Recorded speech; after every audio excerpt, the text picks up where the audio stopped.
Is there any essential area that China or U.S. must work with China? Absolutely. What both sides have to do is they have to understand how dangerous this situation is and how catastrophic a war between the two sides might be, and therefore the need for them, for both sides, to manage this competition as carefully as possible.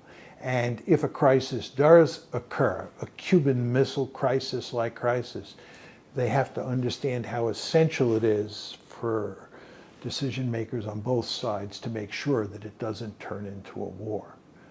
That is the key point that both sides want to keep in mind moving forward. Very important when you look at this competition between the United States on one hand and China on the other hand, that there are a number of worrisome flashpoints.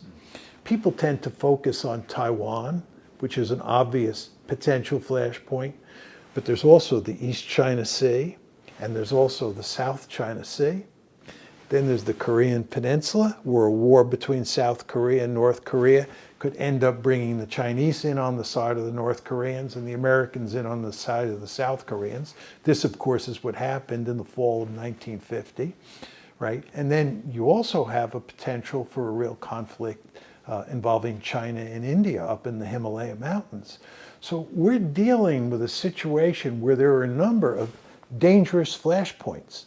And this is why I say we all, both Chinese and Americans, want to be very aware of where those flashpoints are and go to great lengths to make sure that a crisis does not occur at any of those flashpoints. And if a crisis does occur, to think about the best ways to shut down that crisis immediately.